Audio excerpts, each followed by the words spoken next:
Hello, and welcome to the astrological update for the week of November 24th through the 30th, 2024. The moon phase that we have happening this week is a new moon, and it's happening in Sagittarius at 9 degrees 32 minutes. It's happening on Saturday, the 30th, if you're in the western part of the United States, and Sunday, the 1st, if you are in Central or Eastern time. Specifically, it is happening at 11:21 p.m. Mountain on the 30th and 1:21 a.m. Eastern Standard Time. Now, this new moon in Sagittarius is kicking off an entirely new moon cycle that will play out over the next 29 and a half days, but it's also kicking off a brand new moon family, which is your opportunity to set intentions and bring something new into your life in the area being activated in your chart. Now, if you'd like to know where that is being active for you, go on over to lauracusto.com. Sign up. You'll be given access to a free 14-day trial to try out Moon where I will tell you exactly where moon phases are activating your life for you. And it's important to remember with each moon phase, there's specific actions to take, but they're also activating your chart in certain ways.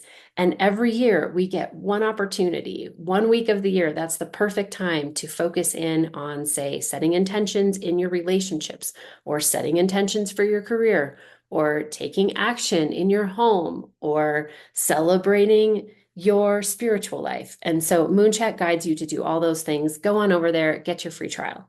Now, this moon family specifically is again starting this week here in Sagittarius with the new moon. And then we're going to have the first quarter in Sagittarius that reactivates it on August 31st, 2025. That's going to be when you take inspired action on these intentions that you're setting. From there, if you want to plan for something big, maybe it's a launch or a celebration or some big event in your life, like a wedding or trying to have a baby, that would be on the full moon. And the full moon is May 31st, 2026.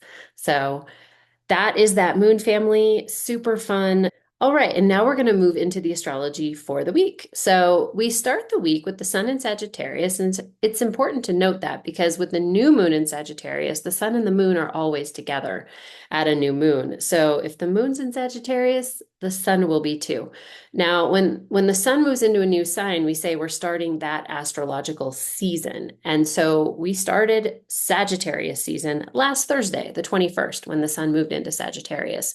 And so if you have your birthday in this season, you will be a Sagittarius sun. It is the sign that most people identify with, their sun sign. So when people say, "What's your sign?"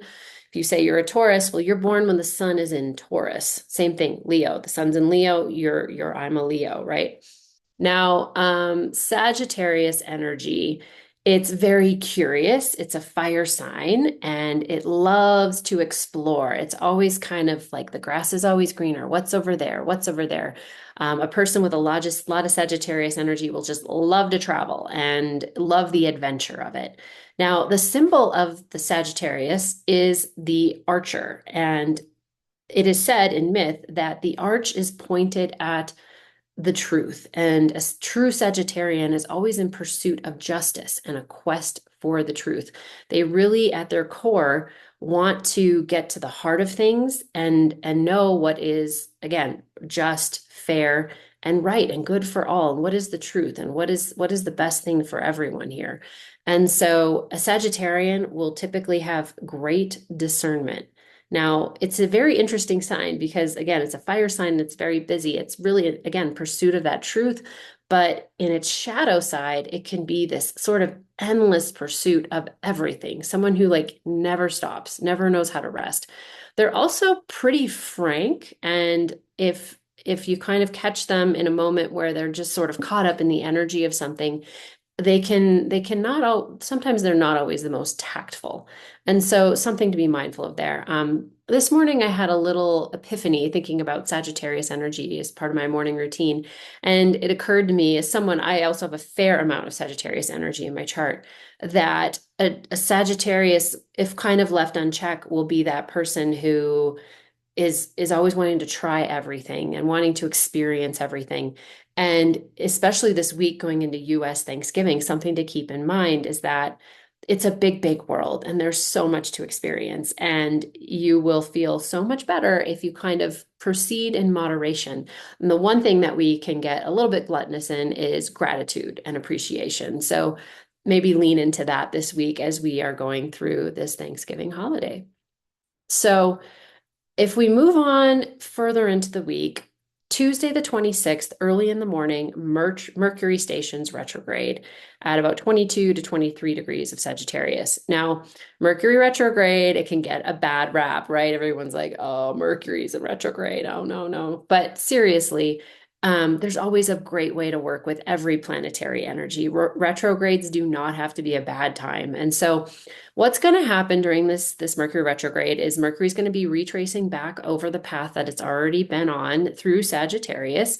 The retrograde lasts until December 15th. And so it's going to back up all the way to where it was on November 7th. So if you want to do some, sort of recon on this for yourself, take a look at everything that's transpired since November 7th, things that you've communicated, if you've signed any contracts, if you've committed to anything regarding communication, be it verbal, written, electronic. Mercury is the ruler of communication, analysis, that sort of thing. And so what happens during a retrograde is that we're actually meant to go back and literally look at those things again and maybe do some fine tuning. Retrograde periods are also not a great time to commit to anything that you haven't already committed to. So again, good time to evaluate. If anything new comes across your path, evaluate it, but know that Mercury's going to come when it stations direct. It's going to come all the way back over all these points again. And then once it's direct, that'll be the time to commit. Now, it's interesting because as we work with the moon's phases during this time, we will have a first quarter, which is typically when you make a commitment to your dreams. Now, that'll be next week. And when we get to that, I'll give you some really great ideas on how you can commit, but sort of give yourself an out, right? Because we're in Mercury retrograde season. So stay tuned for that. Now, then on Wednesday, the 27th, we have a lovely aspect. We have the sun making a trine to Mars. So sun in Sagittarius, Mars is over there in Leo. And trines are very harmonious aspects. It points to these two energies working well together. Now, the sun is our essence and our core of who we are, and then the Mars is getting things done. So the 27th, if there's something that you feel you've just been called to do and the stars are aligning, it would be just a really, really great time to go ahead and take action. You're going to feel assertive. You're going to feel energy. You're going to feel some competitiveness. You might feel a little impatience too. So just try to kind of work with that energy, though. Know that that's on your side there.